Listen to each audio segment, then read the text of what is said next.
Let's talk a little bit about Venezuela, a country of about 29 million people, where nearly 8 million have fled in recent years. Now, about 600,000 of the 8 million people who have arrived here in the U.S. in the past couple of years are from Venezuela. The United States eased sanctions on Nicolás Maduro's regime after the Venezuelan government agreed on a set of conditions for an election to be held later this year. But the regime has not lived up to any of that deal, including just last week announcing that the main opposition leader, Maria Corina Machado, is barred from running for office. With us now from Caracas is that opposition leader, Maria Corina Machado. Thank you very much for being with us today. You know, it may be difficult for many to understand the reality of what's happening inside Venezuela today. You want to run for president in an authoritarian regime that doesn't respect basic human rights. What's the reality for Venezuelans today?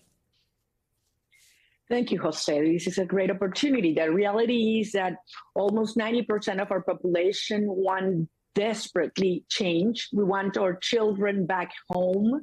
We want to live in a country that can grow with families together, with opportunities for all, and turn Venezuela into the energy hub of the Americas. And that's precisely what we are working on. We are not naive.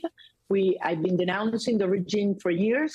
It's a violator of human rights. It's been investigated at the criminal court, International Criminal Court, and it's a source of destabilization of the whole region. And of course, migration will not stop unless we can have a future in Venezuela. So it is an issue that brings us all together, and we need the support of the international community. We will have elections, presidential elections this year, and I will run against Nicolás Maduro, and we will defeat him.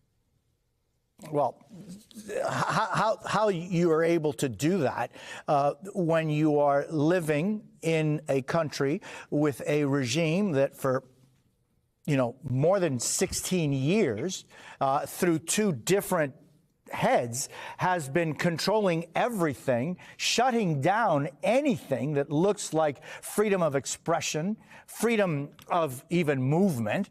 How do you think that you can do that in a country that is ruled by an iron fist? Actually, it's 25 years already. And as you say, they have destroyed everything, every institution, taken control of the judiciary system, the electoral system, but they have totally lost their social base. They have also sacked our country, and that has brought huge tensions among the mafia families that form the system. And the international community, even those that used to be allies of Maduro in the region, understand that it is in the best interest of all to go through democratic transition. At the end, it is all about citizens' force, citizen strength, and that goes with organization. We had a primary process in October 22nd. No one thought it was possible to do. The regime opposed. We having that huge event taking place, and almost 3 million Venezuelans showed up. I got more than 92% of the votes that day, and that gives us a huge legitimacy and strength to move ahead.